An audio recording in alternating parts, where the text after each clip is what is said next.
Just उसको use करेंगे। अब कॉटलिन का हमारा डिक्लेरेशन कैसा रहता है? देखिए, किसी भी प्रोग्राम का जो एग्जीक्यूशन स्टार्ट होता है, हम सभी लोगों को पता है कहाँ से स्टार्ट होता है, एक बार चैट में बता सकते हैं। किसी भी प्रोग्राम का एग्जीक्यूशन जो स्टार्ट होता है, चाहे आप किसी भी लैंग्वेज ले लीजिए, कॉटलिन ले लीजिए, सी ले लीजिए, सी प्लस प्लस ले लीजिए, जावा ले लीजिए, किसी भी प्रोग्राम का जो एग्जीक्यूशन स्टार्ट होता है वो हमारा मेन से स्टार्ट होता है। ये आप सभी लोगों को इसका इतना बेसिक आइडिया होगा। मेन से उसका एग्जीक्यूशन स्टार्ट होता है इस प्रोग्राम का। कॉटलिन के अंदर हम जब मेन फंक्शन डिक्लेयर करते हैं, वो इस तरह से डिक्लेयर करते हैं, फन मेन। फन का मतलब क्या है? फंक्शन। मेन का मतलब क्या है कि हमारा ये एंट्री पॉइंट है, यानी कि मेन है ये। और उसके अंदर हमारे पास जो कर्ली ब्रेसेस आप देख रहे होंगे, ये हमारा ब्लॉक हो गया। उस पर्टिकुलर ब्लॉक के अंदर हमारा सारा एग्जीक्यूशन होता है।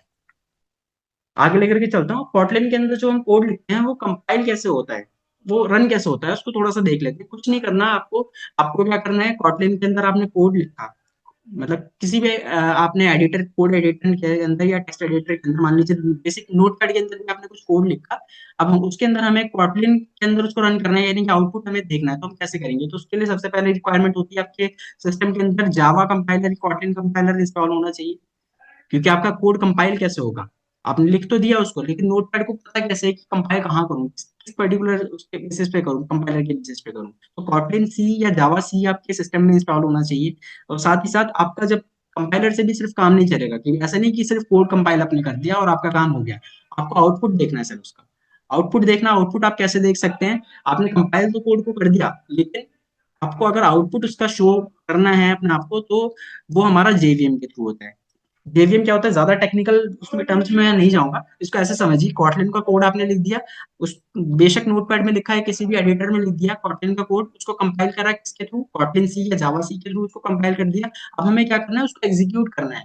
एग्जीक्यूट वो डायरेक्टली नहीं होता, कॉटलिन का जितना भी कोड आपने लिखा वो सबसे पहले कन्वर्ट होता है बाइट कोड में, जावा बाइट कोड में कन्वर्ट होता है, और जावा बाइट कोड को हमारा रन करता है जेवीएम। और वो जेवीएम उसको रन करके एग्जीक्यूट करके हमें आउटपुट प्रोवाइड करता है। ये इसका पूरा फ्लो है। चाहे तो इसका स्क्रीनशॉट एक बार आप लोग ले सकते हैं, इसकी फोटो ले लीजिए, ये आगे आपके काम आएगा। ये इंटरव्यू में बहुत ज्यादा पूछा जाता है, खासतौर पे बेसिक लेवल पे। अगर आप 6 महीने के एक्सपीरियंस पे या 1 साल के एक्सपीरियंस पे भी जा रहे हैं, तब भी ये चीज पूछ ली जाती है कि आपका कोड जो है वो कॉटलिन में कंपाइल कैसे होता है।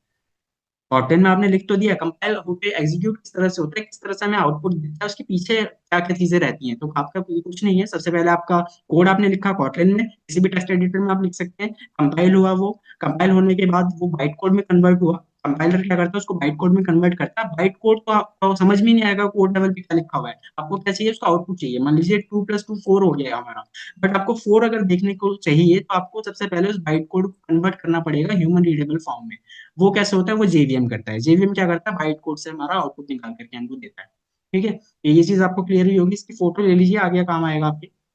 आगे लेकर के चलता हूँ। अब कॉटलिन में होता क्या है? कॉटलिन में जो वेरिएबल डिक्लेरेशन होता है हमारा, दो कीवर्ड्स के बेसिस पे होता है। एक होता है वैल और एक होता है वैर। जैसे सी के अंदर आप वेरिएबल डिक्लेयर करते हैं, तो उसका जो सिंटेक्स रहता है वो कैसे रहता है, कोई बता सकता है मुझे? अगर आपको वेरिएबल डिक्लेयर करना है, सी बहुत बेसिक प्रोग्रामिंग लैंग्वेज है, अगर आप बीसीए भी कर रहे हैं तो भी स्टार्टिंग में ही आपको पढ़ा दी जाती है, मतलब थोड़ा बहुत बेसिक पता हो जाता है। तो अगर किसी को आइडिया हो तो एक बार बता सकता है मुझे, सी का सिंटेक्स क्या होता है, वेरिएबल डिक्लेरेशन करने का सी का सिंटेक्स क्या है? अगर मान लीजिए आपको ए वेरिएबल डिक्लेयर करना है, ए की वैल्यू आपको इनिशियलाइज करनी है 10 से, ए इक्वल्स टू 10 करना है आपको, तो उसको सी में कैसे लिखोगे? चैट के अंदर कोई बता सकता है एक बार?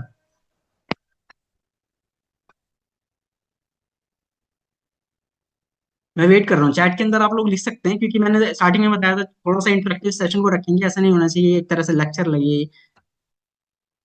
जी, प्रियांशु जी ने लिखा है इंट ए इक्वल्स टू 10 और फिर उसके बाद सेमीकोलन। Very good. ठीक है, बाकी कुछ लोग और लिख रहे हैं। कनक ने लिखा है, ठीक है, कैरेक्टर आपने डिक्लेयर कर दिया। ठीक है, ये मतलब बेसिक अंडरस्टैंडिंग है आपको किस तरह से प्रोग्रामिंग लैंग्वेजेस काम कर सकते करती हैं, वेरिएबल डिक्लेरेशन किस तरह से होता है। ठीक है, अब कॉटलिन के अंदर उस चीज को हम कैसे करते हैं? अब जैसे, अब आपको थोड़ा सा लेकर के चलता हूँ एक बार अपने कॉटलिन कंपाइलर के ऊपर। अगर आप सिस्टम पे हैं, अगर आप क्या नाम है, लैपटॉप लेकर के बैठे हैं, तो एक बार देखिएगा कि आप जब गूगल क्रोम पे सर्च करेंगे ना, कॉटलिन प्लेग्राउंड आप सर्च करेंगे, तो आपको एक तरह से ऑनलाइन उसका सॉफ्टवेयर मिल जाएगा, कंपाइलर मिल जाएगा, जो कि आपका कोड एग्जीक्यूट करके आपको आउटपुट प्रोवाइड कर सकता है। नहीं तो आपको क्या होगा, एक्सटर्नल आईडी इंस्टॉल करना पड़ेगा अपने कोड को रन करने के लिए। तो वो सारी बहुत सारी चीजें मांगते हैं, जैसे मैंने बताया, उसके लिए आपको जावा इंस्टॉल होना चाहिए सिस्टम के अंदर, कॉटलिन कंपाइलर इंस्टॉल होना चाहिए, जेडीके चाहिए होती है, जेवीएम चाहिए होता है। तो आप क्या कर सकते हैं, डायरेक्टली जो अपना आपका ब्राउजर है, ब्राउजर पे जाके कॉटलिन प्लेग्राउंड सर्च करेंगे, वहां पे आप कॉटलिन की जो प्रोग्रामिंग है उसका कोड किस तरह से आपका आउटपुट मिलता है, किस तरह से आप कोड लिख सकते हैं, वो सारी चीजें वहां पे मिलती है। मैं आपको एक बार शेयर कर देता हूँ, एक बार पूरी स्क्रीन में शेयर करता हूँ। ठीक है, स्क्रीन शो हो रही है।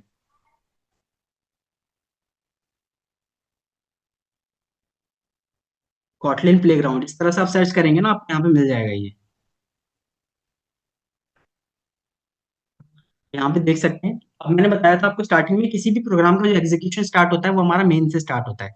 अब कुछ नहीं करना, आप एक बार इसको रिफ्रेश कर देते हैं। आप जब स्टार्टिंग में इसके ऊपर आएंगे ना, कॉटलिन प्लेग्राउंड पे आएंगे, तो आपको इस तरह से कुछ देखने के लिए मिलेगा। ये फंक्शन आपका मेन डिक्लेयर्ड है, बट उसके अंदर कुछ कोड आपको शायद देखने के लिए ना मिले, या फिर कुछ एक्स्ट्रा कोड भी होगा तो उसको हटा दीजिएगा। अभी हम मेन से बिल्कुल फ्रेश स्टार्ट करेंगे। अब मैंने आपको बताया कि वेरिएबल जो डिक्लेरेशन होता है कॉटलिन के अंदर, वो हमारा दो तरह से होता है। एक होता है वैल कीवर्ड और एक होता है वैर कीवर्ड। दोनों कीवर्ड्स का यूज करके हम वेरिएबल डिक्लेरेशन करते हैं, और वैल और वैर में डिफरेंस क्या होता है उसको हम लोग चेक करते हैं एक बार। सपोज मैंने वैल लिखा, सबसे पहले जो आता है हमारा वैल आता है, जो कीवर्ड आता है वो आता है। उसके बाद वेरिएबल का नाम हमें जो देना है वो नाम हम देते हैं। जैसे सपोज मुझे क्या देना है, मैं कुछ भी दे देता हूँ, नेम। ठीक है, अब नाम को मुझे कोई वैल्यू असाइन करनी है, नेम को कोई वैल्यू असाइन करनी है, उसको मैं दे देता हूँ एंड्रॉइड डेवलपमेंट। ठीक है, तो हमारा क्या हुआ, वेरिएबल डिक्लेयर हो गया। अब कुछ लोगों ने सी में बताया था कि इंट करके हम करते हैं इंट, फिर उसके बाद जो मतलब पहले डेटा टाइप आ जाता है, उसके बाद डेटा टाइप के बाद हमारा वेरिएबल नेम आता है, उसके बाद उसको इनिशियलाइज करते हैं। बट कॉटलिन के अंदर हम इस तरह से करते हैं, वैल का यूज करके नेम हमने इनिशियलाइज करा। कुछ लोग सोच रहे होंगे कि इसका सर डेटा टाइप तो हमने लिखा ही नहीं। मान लीजिए नेम है, ये स्ट्रिंग डेटा टाइप का है, तो स्ट्रिंग डेटा टाइप हमें लिखने की जरूरत है या नहीं है इसके अंदर, क्योंकि मैंने तो नहीं लिखा।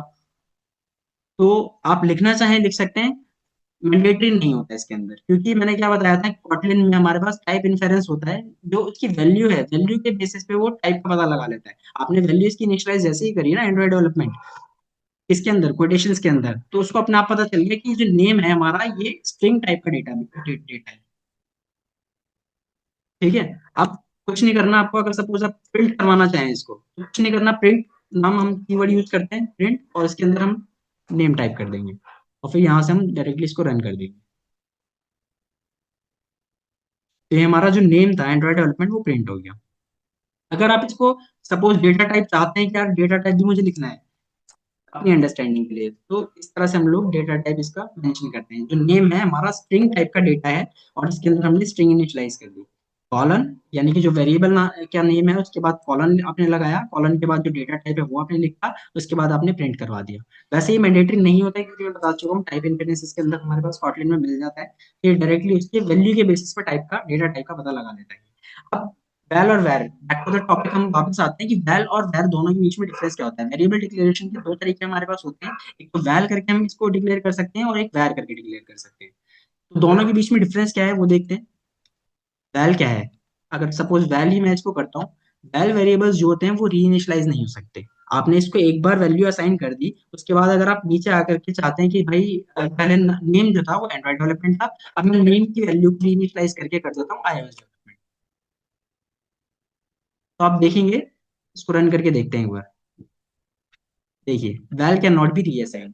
वैल वेरिएबल के थ्रू जितने भी वेरिएबल्स डिक्लेयर होंगे या इनिशियलाइज होंगे वो रीइनिशियलाइज नहीं हो सकते। बट जब हम कोड करते हैं या प्रोग्राम बनाते हैं या फिर कोई भी प्रोजेक्ट बनाते हैं, उसके अंदर हमारे पास एक रिक्वायरमेंट होती है कि हमें कई बार वैल्यूज को रीइनिशियलाइज भी करना पड़ता है। तो रीइनिशियलाइज किस तरह से करेंगे, उसको करने के लिए हम इसको वैर बनाना पड़ेगा। अब इसको रन करके देखते हैं। तो देखिए, ये हमारा iOS डेवलपमेंट प्रिंट हो गया। क्यों? क्योंकि हमने वैर कीवर्ड का यूज करा और इसको इनिशियलाइज करवा दिया और प्रिंट करवा लिया। अब सपोज मैं प्रिंट स्टेटमेंट को ऊपर ले आता, यहीं प्रिंट करवा देता, तो ये हमारा एंड्रॉइड डेवलपमेंट ही प्रिंट करता है। ये बेसिक लेवल की चीजें हैं, ये आपको पता होंगी, क्योंकि जितने भी लोग हमारे बीच में हैं सब कंप्यूटर साइंस बैकग्राउंड से ही बिलोंग करते हैं। तो आपने नेम वेरिएबल डिक्लेयर करा, उसको प्रिंट करवा दिया, देन उसको रीइनिशियलाइज करा। प्रिंट आपने पहले करवा दिया, रीइनिशियलाइज बाद में करा, इसलिए एंड्रॉइड डेवलपमेंट प्रिंट हुआ। तो ये वैल और वैर के बीच में बेसिक डिफरेंस था। आई होप सो ये चीज क्लियर हुई होगी। आप इससे आते हैं स्लाइड पे, तो ये देखिए स्लाइड के अंदर भी यही चीज लिखी हुई है। वैर वेरिएबल म्यूटेबल होते हैं, आप उनकी वैल्यू को रन टाइम चेंज कर सकते हैं। वैल वेरिएबल्स होते हैं इम्यूटेबल होते हैं, उनकी वैल्यू को एक बार आपने यूटिलाइज कर दिया तो आप उसको चाह के भी चेंज नहीं कर सकते। आप डायरेक्टली उसको असाइन कर सकते हैं, रीअसाइन नहीं कर सकते। ठीक है, तो ये बेसिक था कि किस तरह से वेरिएबल डिक्लेरेशन होती है कॉटलिन के अंदर।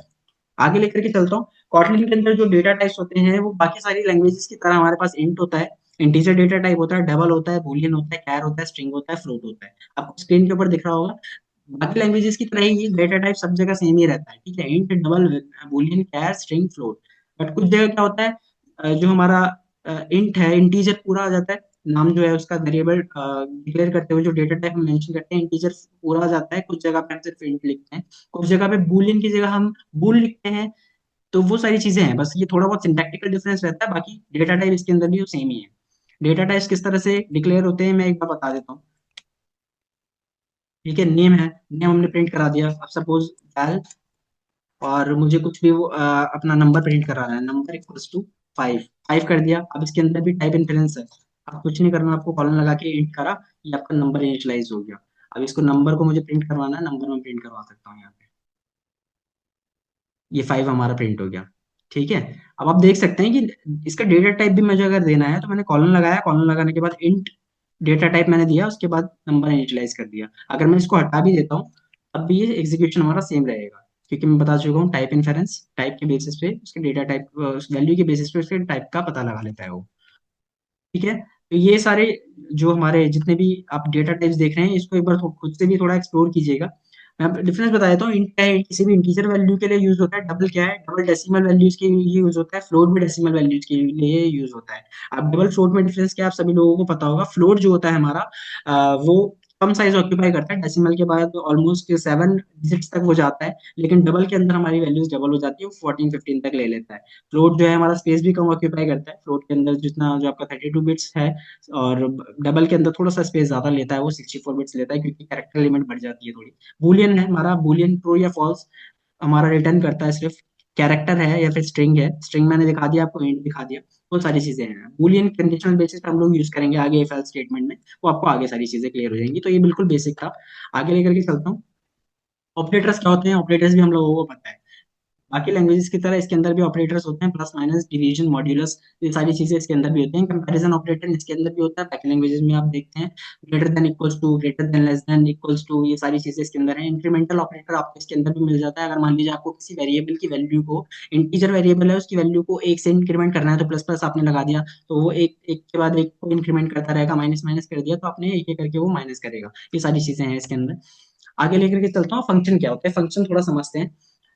फंक्शन मैंने आपको बताया कि किसी भी प्रोग्राम का जो एग्जीक्यूशन स्टार्ट होता है वो मेन से स्टार्ट होता है। ठीक है, ये तो हमें पता चल गया, ये तो आपके हर प्रोग्राम के अंदर मेन फंक्शन तो एटलीस्ट रहेगा ही। बट आप खुद का भी फंक्शन बनाना चाहते हैं, तो जो फंक्शन की डिक्लेरेशन होती है वो हमारा होता है फन। फन कीवर्ड का हम यूज करते हैं, बता दिया मैंने आपको।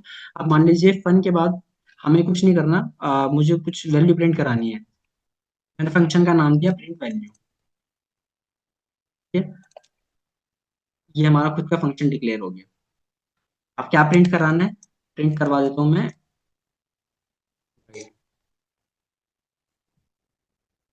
ठीक है,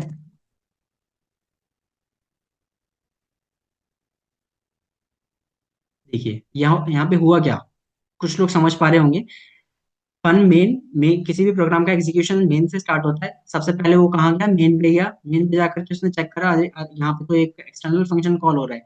तो वो क्या फंक्शन था हमारा, प्रिंट वैल्यू। प्रिंट वैल्यू के अंदर कुछ नहीं हो रहा, हमारा वैल्यू प्रिंट हो रही है, वो हमने वैल्यू प्रिंट करवा दी। अब कोई भी वैल्यू हमने प्रिंट यहाँ पे करवाई, ठीक है। अब सपोज मुझे क्या करना है, ठीक है। अब मैंने यहाँ पे क्या करा, ये क्या हुआ, ये अभी तक तो हमें क्लियर था। ये हमने कुछ नहीं बनाया, सिंपल सी चीज है, फन यूज करा, फन कीवर्ड का, उसके बाद प्रिंट वैल्यू फंक्शन का नाम दिया, और मेथड इन्वोकेशन कॉल करा, प्रिंट करवा दिया। उसके अंदर कुछ नहीं है, नॉर्मल तरीके से हमारा प्रिंट हो गया, फंक्शन कॉल हो गया। बट यहाँ पे जो मैंने करा था, ये था हमारा रिटर्न टाइप इसका। क्योंकि फंक्शन ऐसा नहीं होना चाहिए। फंक्शन क्या होता है, बेसिकली किसी भी प्रोग्राम को कुछ भी इंस्ट्रक्शंस एग्जीक्यूट करनी है तो फंक्शन हमारा काम करता है। बट कई बार वो वैल्यूज को रिटर्न करता है, कई बार वो वैल्यूज को रिटर्न नहीं करता। ठीक है, अभी क्या हुआ, पहले वाले केस में हमने कोई वैल्यू रिटर्न ही नहीं करवाई। बट अब क्या करा हमने हमने वैल्यू रिटर्न करवा दी, मतलब डेटा टाइप्स का मेंशन कर दिया कि हमारा जो डेटा टाइप रिटर्न का टाइप रहेगा वो स्ट्रिंग रहेगा। फिर उसके बाद मैंने इसको रन करा। रन करने के बाद ये जो एरर दे रहा है, ये क्या, मिसिंग रिटर्न स्टेटमेंट। वो कह रहा है कि आपने डिक्लेयर तो कर दिया है कि आपका जो रिटर्न टाइप रहेगा वो स्ट्रिंग रहेगा, बट आपने रिटर्न तो कुछ करवाया ही नहीं। तो वो यहाँ पे इसने हमें एरर दे दिया। अब सपोज मैं रिटर्न करता, ठीक है, रिटर्न मैंने क्या करा, एम्प्टी स्ट्रिंग रिटर्न कर दी। और प्रिंट मैंने उससे पहले करवा लिया था एंड्रॉइड डेव, ये प्रिंट हो गया एंड्रॉइड डेव। अब सपोज मैं कुछ नहीं करता, यहाँ पे मैं इसको लिख देता हूँ Android with AI, Android with AI. ठीक है, एंड्रॉइड विद एआई मैंने मेंशन करा, इसको कमेंट कर देते हैं। कमेंट अनकमेंट बेसिक चीजें सबको पता होगा, ये डबल स्लैश से हम इसको किसी भी कोड को कमेंट करते हैं, किसी भी लाइन को। एंड्रॉइड विद एआई मैंने यहाँ पे रिटर्न करवाया। अब यहाँ पे मैं क्या करता हूँ, इसको कोई वैल्यू असाइन कर देता हूँ, वैल वेरिएबल में इसको रख देते हैं।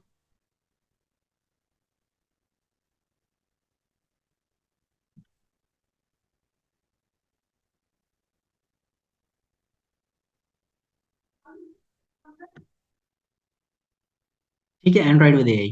अब यहाँ पे हुआ क्या, सबसे पहले मेन पे गया वो, मेन पे जाने के बाद हमने फंक्शन कॉल करवाया प्रिंट वैल्यू। बट उस फंक्शन के अंदर हमने, क्योंकि हमें पता है कि प्रिंट वैल्यू क्या कर रहा है, कि वैल्यू रिटर्न कर रहा है, किस टाइप की वैल्यू रिटर्न कर रहा है, स्ट्रिंग टाइप की वैल्यू रिटर्न कर रहा है। तो हमने एक वेरिएबल बनाया अपना, उस वेरिएबल के अंदर उस पर्टिकुलर वैल्यू को हमने असाइन करवा दिया।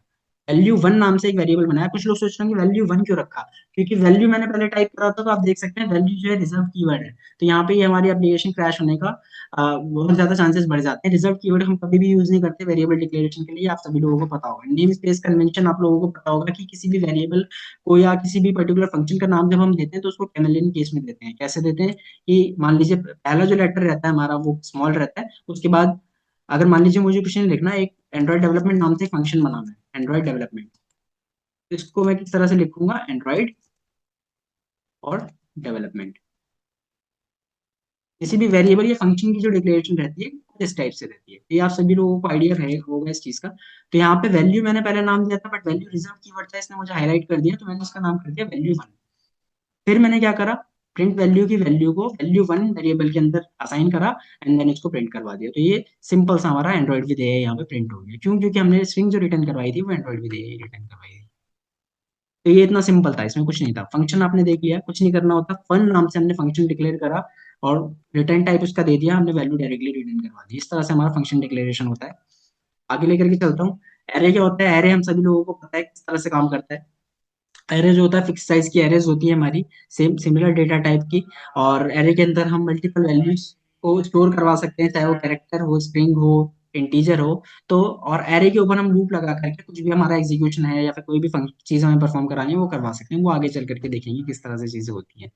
इफ एल्स ये हमारी कंडीशनल स्टेटमेंट होती है, ये आप सभी लोगों ने देखा होगा। इसका सिंटेक्स देखिए बस, ये आपको ये चीजें सारी पता है, बेसिक चीजें आप लोग स्कूल कॉलेज में भी पढ़ के ही आए हैं। तो ये सिंटेक्स देखिए, ये कॉटलिन के अंदर किस तरह से ये चीजें काम करती हैं। किसी और लैंग्वेज में आपने सी में पढ़ा है, मान लीजिए जावा में पढ़ा है, पाइथन में पढ़ा है, उसके अंदर हो सकता है सिंटेक्स आपका कुछ अलग हो, इसके अंदर हमारा सिंटेक्स अलग है। तो मेन जो आपको मैं दिखा रहा हूँ कॉटलिन प्लेग्राउंड पे कंपाइल करते हुए कोड को, उसका मेन मोटिव यही है कि आपको सिंटेक्स एटलीस्ट क्लियर हो जाएगा कि कॉटलिन के अंदर चीजें सिंटैक्टिकली किस तरह से काम करती है। अब इफ एल्स स्टेटमेंट हम देख लेते हैं, कुछ नहीं करना है, इसी फंक्शन को ले लेते हैं, प्रिंट वैल्यू को एक वेरिएबल ले लेते हैं यहाँ पे, नेम की जगह नंबर कर देते हैं, को असाइन कर देते हैं वन। ठीक है, यहाँ पे क्या करा, वेरिएबल बनाया val, val variable val keyword से इनिशियलाइज करा, यानी कि मुझे री इनिशियलाइज करने की इसको जरूरत नहीं है, तो मैंने वैल रखा। वैल के बाद मुझे क्या करना है, वैल के बाद इफ एल्स का यूज हमें करना है। If number equals to one, print, मान लीजिए रिटर्न करवा दिया, रिटर्न ट्रू। और अभी देखिएगा एक चीज, एल्स रिटर्न फॉल्स। अब मैं इसको एक बार रन करता हूँ, देखिए हुआ क्या है यहाँ पे। फंक्शन है, फंक्शन के अंदर एक वेरिएबल डिक्लेयर करा नंबर नाम से, नंबर को इनिशियलाइज कर दिया वन से। फिर मैंने कंडीशन चेक करी। कंडीशन स्टेटमेंट इस तरह से काम करती है, इफ हमने लिखा, इसके बाद ब्रैकेट के अंदर हमारी कंडीशन आ जाती है, और उसके बाद हम ब्लॉक के अंदर जो पर्टिकुलर कंडीशन के बेसिस पे जो चीज हमें एग्जीक्यूट करनी है वो हम लिखते हैं। अब मैंने यहाँ पे क्या चेक करा, if number equals to one, ये हमारा क्या है, कंपैरिजन ऑपरेटर है। ठीक है, if number equals to one, यानी ये ट्रू रिटर्न करेगा, अदरवाइज ये क्या रिटर्न करेगा, फॉल्स रिटर्न करेगा। बट यहाँ पे हमारी एप्लीकेशन क्रैश हो गई, ये हमने हमें हमें इसने कंपाइल टाइम पे एरर दे दिया। क्यों, ये कह रहा है कि आपने जो रिटर्न टाइप दिया हुआ है वो स्ट्रिंग दिया हुआ है, बट आप वैल्यू जो एक्चुअल में रिटर्न करा रहे हो वो बूलियन की वैल्यू रिटर्न करवा रहे हो। तो हमें क्या करना पड़ेगा यहाँ, बूलियन करना पड़ेगा। ठीक है, तो ये इसने क्या करा, ट्रू रिटर्न कर दिया। यहाँ पे हमने वैल्यू प्रिंट करवाई हुई है। प्रिंट वैल्यू हमें क्या दे रहा है, प्रिंट वैल्यू फंक्शन कॉल हो रहा है, फंक्शन कॉल होने के बाद वो चेक करता है कि नंबर की वैल्यू क्या है, अगर वन है तो ट्रू रिटर्न करे, अगर कुछ और है तो फॉल्स रिटर्न करे। वन की जगह अगर मैं इसको ट्रू कर देता है यहाँ पे,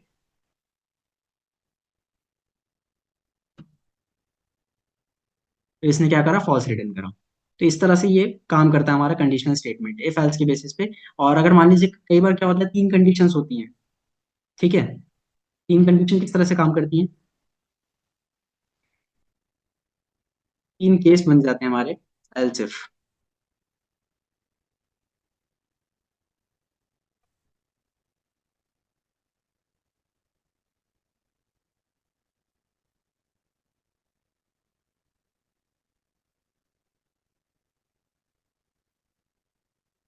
ठीक है, अब हमारा अगेन ट्रू प्रिंट हो गया। क्यों, क्यों प्रिंट हुआ, क्योंकि हमने एल्स इफ के अंदर एक और कंडीशन लगा दी कि अगर पहले हमने चेक करा अगर नंबर वन है तो ट्रू प्रिंट करे। एल्स इफ के अंदर हमने दूसरी कंडीशन, दूसरा केस चेक करा कि अगर नंबर इक्वल टू टू है तो भी ट्रू प्रिंट करे, इसके अलावा कुछ भी हो तो भाई फॉल्स दे दे हमें। अगर मान लीजिए मैं इसको थ्री कर दूंगा तो ये हमें फॉल्स रिटर्न कर देगा, फॉल्स प्रिंट कर देगा। ठीक है, ये चीज आई होप सो आप सभी को क्लियर हुई होगी। ये एक बार क्लियर हुई हो चैट में एक बार बता सकते हैं कि हाँ ये चीज क्लियर हो गई है हमें, किस तरह से सिंटैक्स का रहता है, किस तरह से फंक्शन डिक्लेयर होता है, किस तरह से वेरिएबल हम लोग डिक्लेयर करते हैं, वैल और वैर में क्या क्या डिफरेंस रहता है। बहुत सारी चीजें क्लियर हो गई हो तो आप चैट में बता सकते हैं या रिएक्ट उसके ऊपर कर सकते हैं। ठीक है, आगे लेकर के चलता हूँ। अब बात करते हैं लूप की। ये सबसे इंपॉर्टेंट टॉपिक होता है कहीं भी किसी भी प्रोग्रामिंग लैंग्वेज के अंदर आप उठा लीजिए, लूप्स वगैरह का हम लोग बहुत ज्यादा यूज करते हैं। यहाँ पे भी बाकी लैंग्वेजेस की तरह यहाँ पे भी तीन तरह के लैंग्वेज लूप्स होते हैं हमारे पास। जैसे आपके पास सी के अंदर लूप्स होते हैं, फॉर लूप हो गया, वाइल लूप हो गया, डू वाइल लूप हो गया, इसमें भी हमारे पास तीन तरह के लूप्स हमें देखने के लिए मिलते हैं। लूप किस तरह से काम करते हैं मैं आपको बताता हूँ अभी। ये क्या, ये चलिए एंड्रॉइड लाइफ साइकिल बाद में देखेंगे, पहले लूप एक बार देख लेते हैं। ठीक है, इसको मैं एक बार हटा देता हूँ।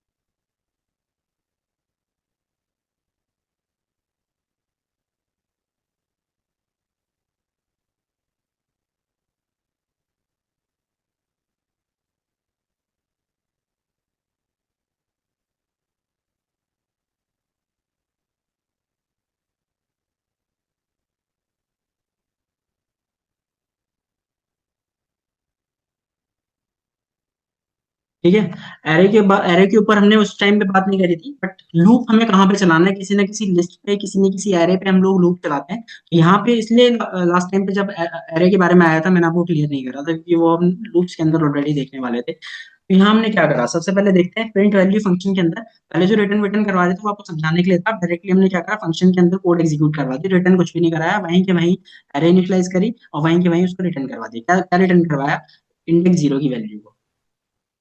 ठीक है, आपको इंडेक्सिंग के बारे में आप सभी लोगों को क्लियर होगा, अगर किसी को क्लियर नहीं है तो एक बार मुझे चैट चैट में बता सकते हैं। अगर एरेज और उसकी इंडेक्सिंग वगैरह के बारे में अगर क्लियर नहीं है तो एक बार चैट में बता सकते हैं, अगर क्लियर है तो भी एक बार चैट में लिख दीजिएगा, पता चल जाएगा कितने लोग इंटरेक्टिवली सेशन को सुन रहे हैं।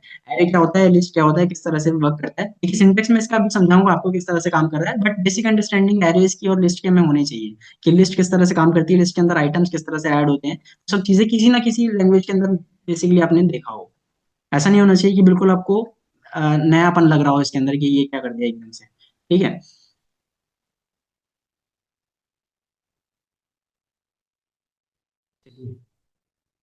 ठीक है, तो आपको बेसिक अंडरस्टैंडिंग है इसकी। ठीक है, तो अब यहाँ पे हुआ क्या, एरे के अंदर हमने एक एरे बनाई, और जो एरे का इनिशियलाइजेशन होता है कुछ लैंग्वेजेस में आपने कैसे देखा होगा, कुछ कुछ हम ऐसे लिखते हैं, एरे इक्वल्स टू, है ना। या फिर कुछ लैंग्वेज में आपने देखा होगा, कुछ प्रोग्रामिंग लैंग्वेजेस में हम एरे का इनिशियलाइजेशन या डिक्लेरेशन हम इस तरह से करते हैं, है ना। पाइथन, लगभग पाइथन और सी ये सब मुझे छोड़े हुए लगभग पाँच चार पाँच साल हो गए, चार पाँच साल पहले का मुझे थोड़ा बहुत याद है। पाइथन के अंदर लिस्ट जो है जहाँ तक ये इस तरह से इनिशियलाइज करते थे, और सी के अंदर कुछ कुछ इस तरह से हमारा इनिशियलाइजेशन होता था, किसी भी लिस्ट या एरे का हमें इनिशियलाइजेशन जब करना होता था, है ना। अगर मैं करेक्ट हूँ तो एक बार बता सकते हैं चैट के अंदर। और कॉटलिन के अंदर हम किस तरह से एरे इनिशियलाइज करते हैं, हम एरे ऑफ का यूज करते हैं, एक मेथड में मिल जाता है एरे ऑफ, और उसके अंदर हमारी जितने भी एरे के अंदर एलिमेंट्स हैं वो सब हम कॉमा सेपरेटेड फॉर्म में डाल देते हैं, तो हमारी एरे इनिशियलाइज हो जाती है। अगर मान लीजिए आपको लिस्ट चाहिए, आप लिस्ट ऑफ कर देते हैं इसको, ऑफ, तब भी ये वन प्रिंट करा। अगर मान लीजिए आपको क्या चाहिए, आपको चाहिए mutable list, mutable list of. इन सब के बीच में मैं डिफरेंस बताऊंगा अभी आपको, बस अभी के लिए समझिए कि क्या क्या चीजें हमारे पास अवेलेबल हैं कॉटलिन के अंदर। म्यूटेबल लिस्ट में भी इसने जीरोथ इंडेक्स पे प्रिंट कर दिया वन। ठीक है, तो ये सारी चीजें इसके अंदर थी। अब ये वन बार बार प्रिंट क्यों हो रहा है, इसको समझते हैं थोड़ा सा कि हमने करा क्या। एरे देख लेते हैं पहले। इंडेक्सिंग के बेसिस पे हमने क्या करा, वैल्यू को प्रिंट करवाया। अब एक सेकंड दीजिए।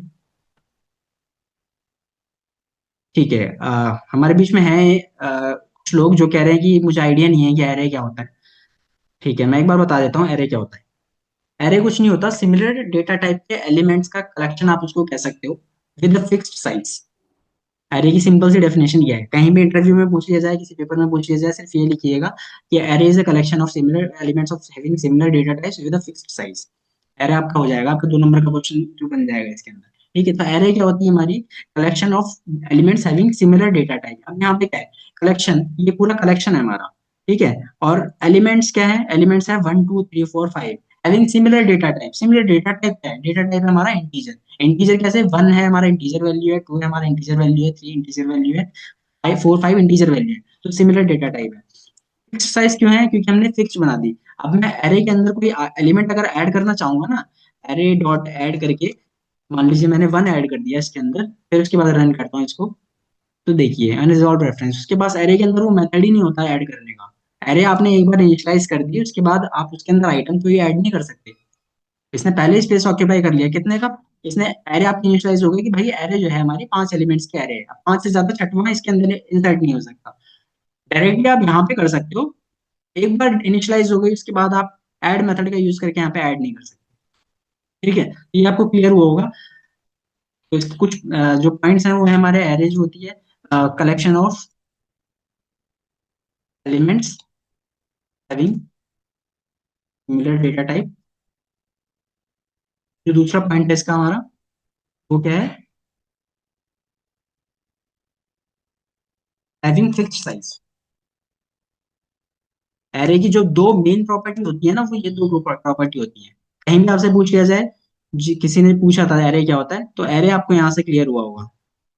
Array collection of elements having similar data type और हैविंग फिक्स्ड साइज, ये दोनों प्रॉपर्टी को वो फॉलो करता है एरे जो है। इसका स्क्रीनशॉट ले सकते हैं, फोटो कैप्चर कर सकते हैं, आगे आपके काम आएगा ये। ठीक है, अब एरे हमने इनिशियलाइज कर दी। अब यहाँ पे क्या करा ये मैं बता देता हूँ आपको। एरे की जीरोथ इंडेक्स की वैल्यू को हमने प्रिंट करवा दिया। अब इंडेक्स क्या होता है, जो पूछ रहे थे कि मुझे एरे के बारे में आइडिया नहीं है, एरे की बेसिक प्रॉपर्टी आपको यहाँ पे पता चल गई। बट एरे के अंदर इंडेक्सिंग किस तरह से काम करती है, प्रोग्रामिंग लैंग्वेज के अंदर किसी में भी उठा लीजिए, जो इंडेक्सिंग हमारी स्टार्ट होती है ना, वो जीरो से स्टार्ट होती है। मतलब जो काउंटिंग, एक तरह से आप अगर लेमैन लैंग्वेज में कहूँ तो काउंटिंग जो स्टार्ट होती है वो जीरो से स्टार्ट होती है। अब यहाँ पे इंडेक्स, यहाँ पे फर्स्ट एलिमेंट की वैल्यू जो है वो वन है, बट इसको फर्स्ट एलिमेंट को हमने नाम दिया इंडेक्स। और इंडेक्स की जो वैल्यू स्टार्ट होती है हमारा, हम उसको बोलते हैं जीरोथ इंडेक्स। ठीक है, फर्स्ट एलिमेंट को हम बोलते हैं जीरोथ इंडेक्स, सेकंड एलिमेंट को हम बोलते हैं फर्स्ट इंडेक्स, थर्ड एलिमेंट को फोर्थ इंडेक्स, फोर्थ को थर्ड, फिफ्थ को फोर्थ। तो ये n-1 तक चलता है हमारा। तो यहाँ पे मैंने क्या करा, print array of zero. Zero क्या है, यानी कि फर्स्ट एलिमेंट। फर्स्ट एलिमेंट मैंने प्रिंट करवाया, इसको रन करा, तो हमारा फर्स्ट एलिमेंट क्या था यहाँ पे, फर्स्ट एलिमेंट था वन। तो ये हमारा वन जो है वन प्रिंट हो गया यहाँ पे। अब मैं इसको अगर सपोज कर देता टू, जीरो से मैंने क्या करा, टू प्रिंट, टू यहाँ पे टू लिख दिया। तो अब आप बता सकते हैं क्या कि कौन सी वैल्यू प्रिंट होगी। पहले जीरो था, मतलब पहले मैंने जीरो इंडेक्स प्रिंट करवाया था, बट अब मैंने क्या करा, सेकंड इंडेक्स प्रिंट करवा दिया, टू लिख दिया। तो कोई बता सकता है चैट में कि अब वैल्यू जो प्रिंट होगी वो वन की जगह कौन सी होगी इन सब पांचों में से।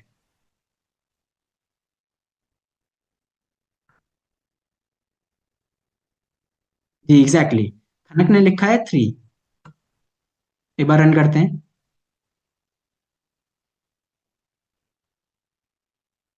तो ये थ्री हमारा प्रिंट हो गया। क्यों, क्योंकि इंडेक्सिंग स्टार्ट होती है जीरो से। ये फर्स्ट एलिमेंट जो था जीरो था, सेकंड एलिमेंट जो था वन था, थर्ड एलिमेंट जो था टू था। मैंने प्रिंट क्या करवाया, टू। टू की वैल्यू क्या थी 3, क्योंकि जीरो से इंडेक्सिंग स्टार्ट होती है, इसको यहाँ से काउंटिंग स्टार्ट कीजिए, 0 1 2। तो 2 मैंने प्रिंट करवाया तो ये हमारा 3 प्रिंट हो गया। आपको ये नंबर्स में कंफ्यूजन हो रही होगी तो एक काम करते हैं, एरे ऑफ स्ट्रिंग बना लेते हैं। ठीक है, सबसे पहले मैंने क्या लिखा, एंड्रॉइड, बाद मैंने क्या लिखा, iOS, बाद मैंने क्या लिखा, डेवलपमेंट, उसके बाद कुछ भी ले लेते हैं, एआई ले लेते हैं। ठीक है, ये एरे ऑफ स्ट्रिंग है, पहले क्या थी, एरे ऑफ इंटीजर वैल्यू थी, अब क्या है, एरे ऑफ स्ट्रिंग है। Array of string having only 4 elements, Android, iOS, development and AI. अब इसको रन करते हैं। अब क्या प्रिंट होगा, डेवलपमेंट प्रिंट होगा। क्यों, क्योंकि हमने सेकंड इंडेक्स की वैल्यू को प्रिंट करा है। सेकंड इंडेक्स की वैल्यू क्या है, मैंने क्या बताया था, जीरो से इंडेक्सिंग स्टार्ट होती है, तो फर्स्ट एलिमेंट कौन सा है, ये है, इसकी इंडेक्सिंग क्या है, जीरो है। सेकंड एलिमेंट क्या है, ये है, iOS, इसकी इंडेक्सिंग क्या है, 1 है। थर्ड एलिमेंट क्या है, डेवलपमेंट, इसकी इंडेक्सिंग क्या है, 2। तो मैंने क्या करा, 2 को प्रिंट कराया, डेवलपमेंट हमारा प्रिंट हो गया। तो इस तरह से इंडेक्सिंग काम करती है। फर्स्ट से लेकर के हम लास्ट तक चलते हैं, और जीरो से स्टार्ट होता है, n-1 तक चलता है। इसको आपको मुझे लगता है कि क्लियर हुआ होगा। यहाँ पे कुछ चीजें, इंडेक्सिंग जब भी स्टार्ट होती है, जीरो से स्टार्ट होती है। इसको ऐसे मत समझिएगा कि हमने यहाँ पे इसको 1 कर दिया तो एंड्रॉइड प्रिंट हो जाएगा। क्यों, क्योंकि 1 में इंडेक्स की वैल्यू है iOS, ना कि एंड्रॉइड। एंड्रॉइड का इंडेक्स क्या है, जीरो है, जीरो करूंगा तब एंड्रॉइड प्रिंट होगा, 1 कर दिया तो ये iOS ही प्रिंट होगा हर केस में। अरे हर जगह इसी तरह से काम करता है, iOS प्रिंट हो गया। तो ये चीज आपको क्लियर हुई होगी। ठीक है, तो ये हमने एरे देखा। अब हम बात कर रहे थे लूप की, कि लूप किस तरह से काम करता है। अब मुझे मान लीजिए लूप करके प्रिंट करवानी है सारी वैल्यू। अब मुझे मान लीजिए एक टास्क दिया किसी ने कि आपको क्या करना है, ये चारों वैल्यूज को प्रिंट करवाना है। तो मेरे पास दो तरीके हैं, एक तो प्रिंट जीरो करूं, ठीक है, प्रिंट जीरो करने के बाद इसको सेम को कॉपी करूं मैं, 4 बार पेस्ट कर दूं, 0 1 कर दूं, 2 इसको कर देता हूँ 3। अब मैं इसको रन करता हूँ। तो देखिए ये क्या हुआ यहाँ पे, देखिए अब हमें एक और चीज समझने वाली है, स्ट्रिंग, जो हमारा स्ट्रिंग कॉन्कैटिनेशन होता है वो भी हम यहाँ पे समझेंगे। अब हमें क्या हुआ, चार वैल्यू मुझे किसी ने टास्क दिया कि आपको प्रिंट करवानी है, मैंने चार वैल्यू प्रिंट करवा दी। ठीक है, क्या क्या प्रिंट करवाया, एंड्रॉइड प्रिंट करवा लिया, iOS प्रिंट करवा लिया, डेवलपमेंट प्रिंट करवा दिया, और एआई प्रिंट करवा लिया। एंड्रॉइड, iOS, डेवलपमेंट और एआई, 1 2 3 4 चार वैल्यू प्रिंट हो गई। बट इनके बीच में आपको स्पेस कहीं देखने के लिए मिल रहा है ना, तो ये रीडेबल फॉर्मेट में है। अब इसके लिए हमारे पास क्या ऑप्शन होता है, हम प्रिंट की जगह प्रिंट एलन यूज कर सकते हैं। एलन क्या काम करता है, हमारे कर्सर को नेक्स्ट लाइन में शिफ्ट कर देता है, तो जो नेक्स्ट वैल्यू हमारी प्रिंट होगी ना, वो हमारी नेक्स्ट लाइन में होगी। यहाँ पे भी एलन डाल देते हैं, एलन और एलन। ठीक है, अब एक बार रन करते हैं इसको। अब देखिए, अब ये थोड़ा सा हमें रीडेबल लग रहा है कि हाँ आप चीजें समझ में आ रही है कि चार वैल्यू अपने प्रिंट करवाई थी, लाइन बाय लाइन प्रिंट हो गई। क्यों प्रिंट हुई, पहले एक ही लाइन में क्यों हो गई थी, क्योंकि प्रिंट स्टेटमेंट क्या करता है, भले ही आपने जो चारों लाइन है अलग अलग लिखी हो, बट वो क्या कंसीडर करता है कि एरे जीरो की वैल्यू है हमारी एंड्रॉइड, उसने एंड्रॉइड लिख दिया यहाँ पे। एंड्रॉइड इंडेक्स 1 की वैल्यू क्या है, iOS, उसने iOS लिख दिया, बट उसको नहीं पता कि नेक्स्ट लाइन में शिफ्ट करना था। आपको उसको बताना पड़ेगा सारी चीजें।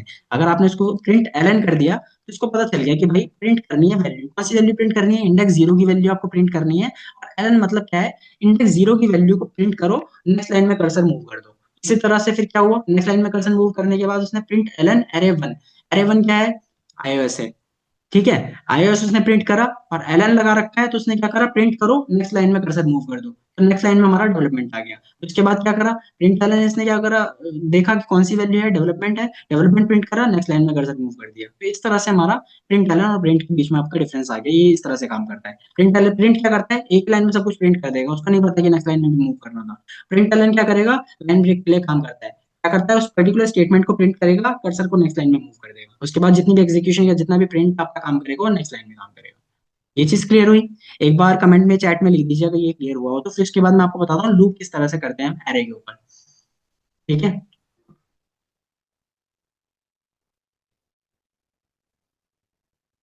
ठीक है, ओके, क्लियर है। ये प्रिंट आपका काम करता है, ये बाकी लैंग्वेजेस भी सेम है, बट क्या है, कुछ लोग जो है हमारे बीच में नए हैं, जिनको प्रोग्रामिंग की प्रायर नॉलेज भी बहुत कम है, और क्योंकि सेशन में हमने मेंशन कर दिया था, जो आपके पास वेबिनार का वो सारा डिटेल्स आपके पास गई थी, उसमें हमने लिख दिया था नो प्री रिक्विजिट्स रिक्वायर्ड। तो हम आगे नहीं बढ़ सकते, थोड़ा बहुत तो क्लियर करना ही पड़ेगा, जिनको अभी अंडरस्टैंडिंग नहीं है इस चीज की। तो मैंने बता दिया प्रिंट और प्रिंट एलन किस तरह से काम करता है। अब लूप किस तरह से काम करता है इसके अंदर, वो देखते हैं। फॉर लूप देखते हैं। फॉर लूप बाकी लैंग्वेजेस में आपको पता होगा आपका सिंटेक्स क्या रहता है सी लैंग्वेज में, पाइथन लैंग्वेज में। कॉटलिन के अंदर फॉर लूप किस तरह से यूज करते हैं, लूप जब भी रहता है किसी ना किसी एरे पे रहेगा, फॉर। अब मुझे क्या करना है, एरे के अंदर एक तरीका तो ये था कि हमने सारी वैल्यूज को प्रिंट करा दिया, किसी ने मुझे टास्क दिया कि आपको ये चारों वैल्यू प्रिंट करवानी है, तो मैंने क्या करा, 4 बार प्रिंट स्टेटमेंट डाला, चारों प्रिंट करवा दिया। मेरे पास दूसरा तरीका ये है। अब कल को मान लीजिए दूसरा तरीका क्यों यूज करना है, अभी तो 4 हैं, आपने प्रिंट 4 बार लगाया, प्रिंट करवा दिया। अब कल को हो सकता है इस एरे के अंदर 100 ऑफ आइटम्स भी हो सकते हैं, कि मान लो 100 आइटम है, 200, 1000 आइटम्स भी हैं, तो आप क्या 1000 बार प्रिंट लिखोगे? नहीं। तब हम क्या यूज करते हैं, तब यूज करते हैं लूप का। लूप का सिंपल सा मकसद हमारा यही रहता है कि लूप का जो हमारा काम रहता है, वो अगर मल्टीपल टाइम सेम चीज हमें करनी है तो हम लूप का यूज करते हैं। लूप का नाम से आपको क्लियर हो रहा होगा, लूप है वो, लूप में सारी चीजें एग्जीक्यूट होती है। अब मान लीजिए लूप के अंदर आपको एलिमेंट प्रिंट कराना है, एलए। अब ये क्या है, कुछ लोग सोच रहे होंगे एलए क्या आ गया ये, मैं बताता हूँ। प्रिंट करा आपने एलए, अब देखिए अगेन ये हमारा सिर्फ सिंगल लाइन में आ गया, क्यों? क्योंकि हमने प्रिंट का यूज करा था। अब हमें क्या करना है, प्रिंट का लाइन यूज करना है, तो ये लाइन सेपरेटेड फॉर्म में आ गया। अब ये एलए क्या है, ये हुआ क्या, इसको मैं थोड़ा सा बताता हूँ। फॉर क्या है, लूप हमें चलाना था तो हमने फॉर कीवर्ड का यूज करा। ब्रैकेट के अंदर हमने क्या लिखा, एलए इन एरे। एलए क्या है हमारा, एक तरह से मान सकते हैं उसका आइटरेटर, या फिर आपने कहीं एलए से कुछ लोगों को क्लियर नहीं हो रहा होगा तो आपने आई तो कहीं ना कहीं देखे ही। फॉर आई इन एरे, आई करके लिखते हैं, आई का मतलब होता है आइटरेटर, यानी कि ये आइटरेट करेगा। ठीक है, आई इन एरे, और फिर हमने यहाँ पे आई प्रिंट करवा दिया, इसको ऐसे समझ लीजिए। आई क्या है, इंडेक्स के अंदर मतलब एरे के अंदर एक एक करके वैल्यू को एक्सेस करेगा। और लूप लगा दिया हमने आई इन एरे। अभी आई की वैल्यू क्या है, एंड्रॉइड है। उसके बाद इसने क्या प्रिंट करा, आई प्रिंट कर दिया, यानी कि एंड्रॉइड प्रिंट कर दिया। फिर क्या हुआ, ये लूप जो गया हमारा फर्स्ट इंडेक्स पे, 1 इंडेक्स पे गया। ठीक है, आई की वैल्यू क्या हो गई, 1 हो गई। एरे की, एरे हमने प्रिंट करवा दिया, एलिमेंट एरे के अंदर इसने एक्सेस करा ये वाला एलिमेंट। फिर उसके बाद आपने iOS प्रिंट करवा दिया, iOS प्रिंट हो गया। उसी तरह से ये नेक्स्ट आइटरेशन पे गया, डेवलपमेंट प्रिंट हुआ। फिर नेक्स्ट आइटरेशन पे गया, एआई प्रिंट हुआ। इस तरह से ये लूप काम करता है। ठीक है, तो ये हमारा लूप था बेसिक, तरीका इसका यही था। और एक और तरीका होता है इसका, इसका मैं बताता हूँ आपको। आई,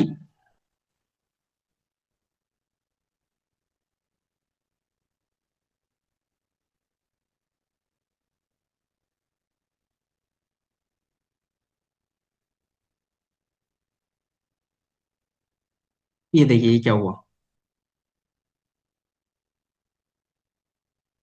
ठीक है, अब ये चीज आप देख सकते हैं, ये क्या हुआ, यहाँ पे 0 1 2 3 कैसे प्रिंट हो गया, और ये मैंने आई इन जीरो, ये डॉट डॉट क्या लगाया, डॉट डॉट का क्या मतलब है, 0 से 3 तक, ये मतलब होता है इसका, इसको इस तरह से समझिए।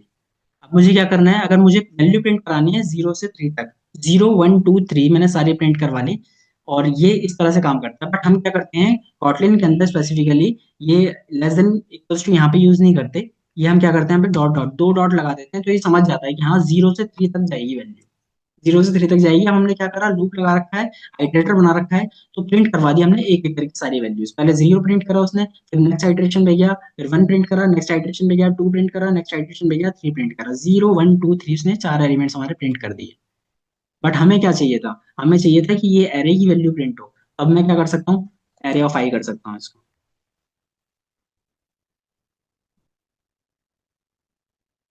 ठीक है, अब यहाँ पे क्लियर हुआ होगा। अब यहाँ क्या हुआ, जीरो, जीरो सबसे पहला इटरेशन हमारा कहाँ गया, 0 पे गया। 0 से 3 की वैल्यू प्रिंट करवानी है ना, पहले सबसे पहले 0 इंडेक्स की वैल्यू प्रिंट कराई, 0 इंडेक्स की वैल्यू एंड्रॉइड है, तो हमने क्या करा, आई को पास कर दिया। अब आप इसको ऐसे लिखो या ऐसे लिखो, यहाँ पे हमने क्या करा, ये सेम काम ये यहाँ पे हमने करा हुआ है। ठीक है, तो फर्स्ट आइटरेशन क्या थी, 0 थी, आई की वैल्यू 0 हुई, तो हमने यहाँ पे आई डाल दिया, तो ये 0 इंडेक्स की वैल्यू प्रिंट हो गई। उसके बाद आई की वैल्यू क्या हुई, आई की वैल्यू 1 हो गई, 1 के बेसिस पे उसने आई प्रिंट कर दिया। फिर उसके बाद नेक्स्ट आइटरेशन में गया, आई की वैल्यू 2 हुई, तो उसने क्या करा, डेवलपमेंट प्रिंट कर दिया। नेक्स्ट आइटरेशन में गया, उसके बाद क्या हुआ, हमारा जो थर्ड वैल्यू है वो हमारी थी ए आई, उसने ए आई प्रिंट कर दिया। हमने इसकी जगह सिंपल सा लूप लगाया, और ये हमारा 2 लाइन में काम खत्म हो गया। यहाँ पे आपको मल्टीपल टाइम्स लिखना पड़ता है, वो हमने लूप के जरिए क्या करा, काम अपना आसान कर दिया। अब लूप का काम सिर्फ प्रिंट करना ही नहीं है, कुछ भी आपका एग्जीक्यूशन करना हो, कुछ भी आपका टास्क परफॉर्म करना हो जो कि रिपीटेड टास्क है, मल्टीपल टाइम्स आपको एग्जीक्यूट करना पड़ेगा, तो आप क्या कर सकते हैं, उसको लूप में डाल सकते हैं। ठीक है, तो ये चीज क्लियर हुई होगी आप लोगों को। इसी तरह से वाइल डू वाइल लूप काम करता है।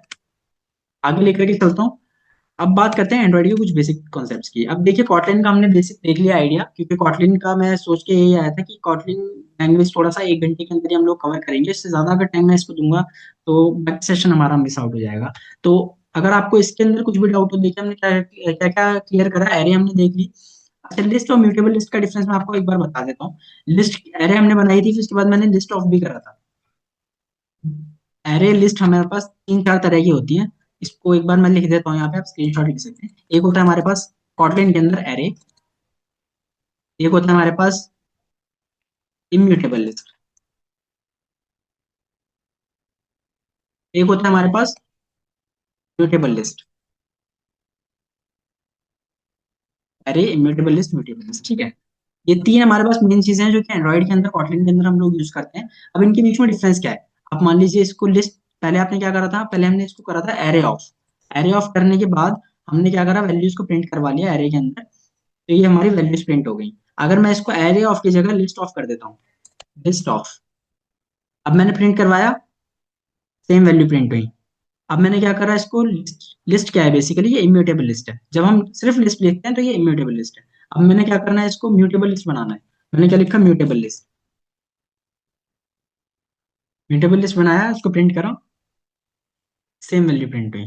तो तीनों के बीच में डिफरेंस क्या है? पहले तो मुझे इम्यूटेबल और म्यूटेबल लिस्ट के बीच में, या इम्यूटेबल और म्यूटेबल कीवर्ड के बीच में कोई डिफरेंस बता सकता है क्या, कि इम्यूटेबल क्या होता है और म्यूटेबल क्या होता है? अभी हमने थोड़ी देर पहले इम्यूटेबल म्यूटेबल की कुछ चीजें डिस्कस करी थी वैल और वैर के टाइम पे, कि म्यूटेबल वेरिएबल जो होता है हमारा, वो हमारा वैर होता है, और जो इम्यूटेबल होता है वो हमारा वैल होता है। तो इम्यूटेबल और म्यूटेबल के बीच में कोई डिफरेंस चैट के अंदर एक बार लिख दीजिए, अगर आपको पता है, कि थोड़ा बहुत भी आइडिया है कि म्यूटेबल हम इस चीज को बोलते हैं। जैसे कि एक सिंपल सिंगल वर्ड में लिख सकते हैं, मैं समझ जाऊंगा। ठीक है, दीपशिखा ने लिखा है म्यूटेबल कैन बी एडिटेड और मॉडिफाइड, ठीक है। Immutable can not be modified, ठीक है, परफेक्ट। म्यूटेबल जो हम कीवर्ड यूज करते हैं, म्यूटेबल हमारा मॉडिफाई हो सकता है, इम्यूटेबल हमारा मॉडिफाई नहीं हो सकता, कैन नॉट बी चेंज्ड। यहाँ पे भी यही हो रहा है। जब हमने एरे बनाई थी, एरे की प्रॉपर्टी हमने देखी है यहाँ पे। एरे की प्रॉपर्टीज होती है collection of elements having similar data type और हैविंग फिक्स्ड साइज। ये हमारी दो प्रॉपर्टीज हैं जो साथ में चलती हैं एरे के केस में। अब लिस्ट के अंदर हमारे पास दो तरह की लिस्ट आ गई, एक एरे तो अलग हो गया, और जो ये हमारी थी ये बेसिक लिस्ट थी, ठीक है। लिस्ट, लिस्ट दो तरह की होती है, इम्यूटेबल लिस्ट और म्यूटेबल लिस्ट। इम्यूटेबल का मतलब होता है कि कैन नॉट बी चेंज और can not be modified, mutable का मतलब होता है कि कैन बी चेंज और मॉडिफाइड एज वेल, ठीक है। अब बात करते हैं, इसको हमने म्यूटेबल लिस्ट लिया, प्रिंट सेम चीज हुई, तो म्यूटेबल लिस्ट कहाँ काम करती है, ठीक है। अब यहाँ पे देखते हैं म्यूटेबल लिस्ट का यूज क्या रहता है।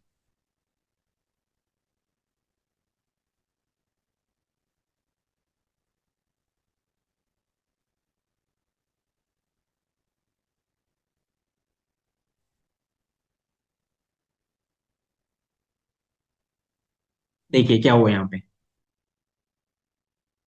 पहले मैंने क्या करा था, एरे, ठीक है, सेम काम यहाँ पे हो रहा है। प्रिंट जो स्टेटमेंट है उसमें मैंने कुछ भी चेंज नहीं करा, लेकिन हुआ क्या है यहाँ पे, पहले यहाँ पे iOS प्रिंट हुआ था, अब यहाँ पे मोबाइल ऐप प्रिंट हुआ।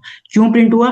क्योंकि मैंने क्या करा, array of index one equals to mobile app, ठीक है। इंडेक्स वन की वैल्यू, यानी कि इस वाले पर्टिकुलर जो हमारी स्ट्रिंग है, इसकी वैल्यू को मैंने क्या करा, रीइनिशियलाइज करवा दिया, यानी कि रीअसाइन कर दिया, यानी कि चेंज कर दिया, यानी कि मॉडिफाई कर दिया। इसको इस तरह से समझो, तो ये मॉडिफाई हो गया। तो हमारी ये जो लिस्ट कहलाएगी, म्यूटेबल लिस्ट कहलाएगी, ठीक है। तो ये क्या प्रिंट हुआ, हमने मॉडिफाई कर दिया। तो पहले क्या था, एंड्रॉइड, iOS डेवलपमेंट, एआई, ये हमारी पूरी लिस्ट है।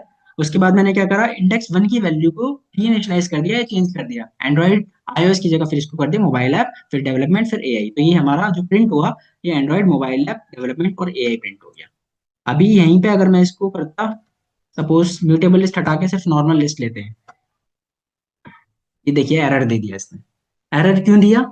क्योंकि जो नॉर्मल लिस्ट होती है हमारी, लिस्ट ऑफ करके जब हम लिस्ट बनाते हैं तो वो हमारी इम्यूटेबल टाइप होती है, इम्यूटेबल लिस्ट होती है। और जो म्यूटेबल लिस्ट होती है उसकी वैल्यू को हम चेंज कर सकते हैं। तो पहले जब मैंने बनाई थी इसको, पहले बनाया था म्यूटेबल लिस्ट, उसके बाद मैंने इसको रन करा, तो ये हमारी क्या होगी, इस पर्टिकुलर इंडेक्स की वैल्यू चेंज हो गई। बट बाद में हमने क्या करा, इसको नॉर्मल लिस्ट बना दिया, जो कि नॉर्मल लिस्ट जब भी आप लिखोगे समझ जाना इम्यूटेबल लिस्ट है, यानी कि इसकी एक बार इनिशियलाइजेशन के बाद इसके किसी भी वेरिएबल की, मतलब किसी भी पर्टिकुलर इंडेक्स की वैल्यू को आप रीइनिशियलाइज नहीं कर सकते। आप रन करोगे, आपको एरर मिल जाएगा। क्या एरर मिल जाएगा, कि no set operator method providing array access, आप इसको चेंज कर ही नहीं सकते क्योंकि ये म्यूटेबल लिस्ट है। बट कई बार हमें क्या होता है कि अरे के अंदर रन टाइम पे कई बार चेंज करनी होती है। मान लो एक एग्जांपल लेते हैं कि मोबाइल एप्लीकेशन के अंदर यूजर ने बटन क्लिक करा, आपने एक बटन बना रखा है, बटन क्लिक करा, बटन क्लिक के ऊपर क्या हो रहा है, हमारे एक लिस्ट है, लिस्ट के अंदर वैल्यू चेंज हो रही है। मान लीजिए लिस्ट के अंदर आइटम शो हो रहे हैं, 4 आइटम आपके लिस्ट में शो हो रहे हैं जो आपके अंदर दिख रहे हैं। आप चाहते हैं बटन क्लिक के ऊपर इंडेक्स वन की वैल्यू iOS से मोबाइल ऐप हो जाए, तो आप इसको कैसे कर सकते हो मोबाइल ऐप के अंदर? उसको आपको म्यूटेबल लिस्ट बनाना ही पड़ेगा।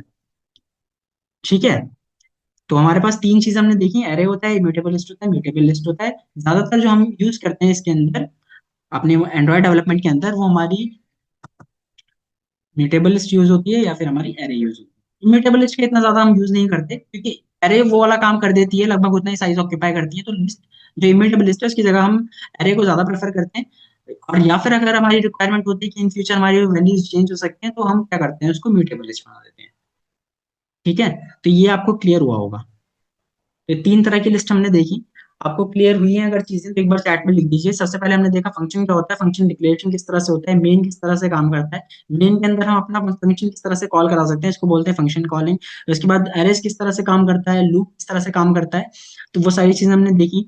और लिस्ट क्या होती है, तीन टाइप की लिस्ट होती है, वेरिएबल डिक्लेरेशन वो सब हमने देख लिया इसके अंदर, और फॉर लूप हमने देख लिया। तो ये कॉटलिन के बेसिक्स आपको क्लियर हो गया। और कॉटलिन को ऐसा नहीं है 1 घंटे में आपको सारा चीजें समझ में आ जाएंगी, ये जब आप प्रैक्टिस करोगे, धीरे धीरे करना स्टार्ट करोगे, ये चीजें आपको तब क्लियर होंगी।